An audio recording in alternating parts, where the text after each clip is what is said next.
So first of all, let's get the basics established. You want to harness, shoes, chalk rope, at least 4 locking carabiners, safety, and 2 or preferably 3 pressing loops before you even think about trad climbing. And a friend. Those are pretty important too. You also want to be stupid enough to risk your life trad climbing, but not stupid enough to die in the process. Once you have all that, you'll want to grab some nice big nuts. So nuts are chunks of metal. There are a lot of things you can do with nuts. You can rotate them, you can stuff your nuts into nice big juicy cracks. Nuts can generally be divided into 2 types. There's the stoppers, the simpler, blockier types, and the offsets, which are tapered on several of their sides. A lot of climbing companies sell nuts, and my advice would actually be to get them from several different companies, as different companies make nuts in slightly different shapes. So a black diamond stopper might sit in a place where a DMM walnut of the same size may not. Get them in as many different sizes as you really can as well. There are plenty of alternative kinds of nuts you can buy too, a good example being brass nuts. These are typically smaller nuts that would generally be terrible due to their low contact area, but become absolutely bomber due to the ability of brass to bite into the rock. Overall, nuts are super useful pieces of protection. They're light, they're easy to check, they're versatile. I've often found myself climbing entire pitches using only nuts. Would I advise using only nuts on everything you're climbing? Hell no. Nuts are annoying to remove for one. You'll actually need to buy a nut tool to get them out. There are plenty of features nuts can't protect, so you'll want to buy something more, and that something will generally be cams.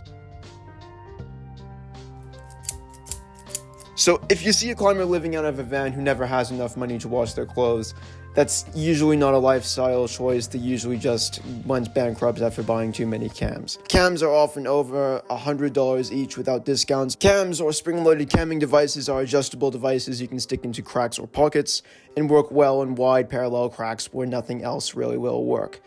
I found myself using a lot of cams while climbing on granite specifically.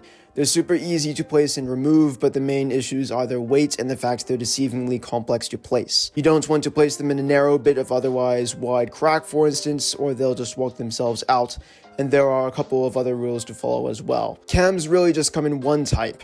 Companies do like to get cute with the cams and make spiral cams and weird stuff like that, but you can kind of just ignore them.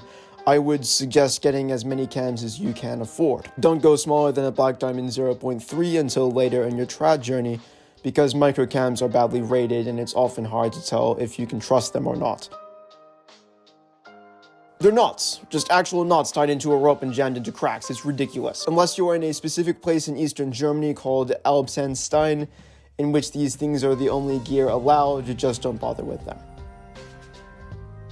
Trad leaders either love hexes or think they're worse than useless, and there's often little in between. There are hexes of many different sizes out there, but I use 5 large ones as an extension to my range of nuts, and they work perfectly for this. Hexes can jam sideways, they can jam crossways, they can jam like this, a lot more securely than nuts will. And while they're harder to set in place, you find the most ridiculous, ingenious ways to manipulate them and track them within the rock. Overall, they're really dependent on the climb in question. They're heavy and take some fiddling to place and require large placements, so you probably won't use them on anything tough. But on easy routes with big cracks, they're magical. They also double as wind chimes. Hexes can also be used as slings, which gets us to our next bit of gear. Slings are light, they're cheap, they're straightforward. Clip them, thread them, girth hitch them, clove hitch them. They really are the perfect gear for more complex terrain with jugs and knobs everywhere, but they also work well with chalkstones and trees.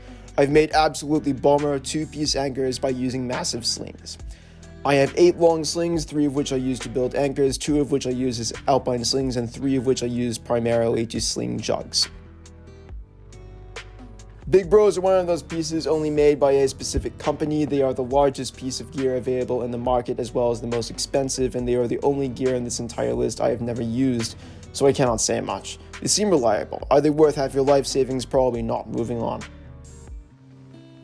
Basically, hexes and cams had a mutant child.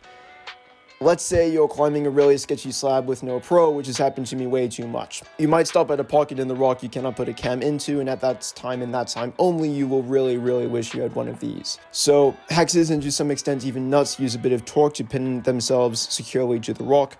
Tricams rely solely on that torque, which means they look kind of improbable and aren't well rated. Still, they go where no other pieces can, and while I often only use them as psychological pro, they have helped me get the guts to do a lot of otherwise unprotectable slaps.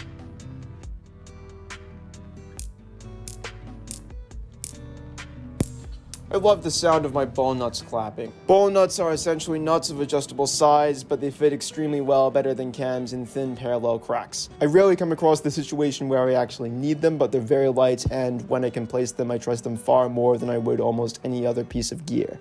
I just love the way they stick into the rock. Ballnuts are not a piece of gear you would want to fall on though. They're expensive and it would be easy to get them stuck in a way in which they will just not come out. That is, to my knowledge, every type of trad gear currently in existence and commercial use. Now you can buy the ones you need and impress your partner with your huge rack. This is only the second serious video I've made for YouTube so far, so thank you for sticking around, sincerely. If you have a favorite piece of trad gear, then go ahead and post it to the comments. I would really be interested in seeing your opinions. See you next time.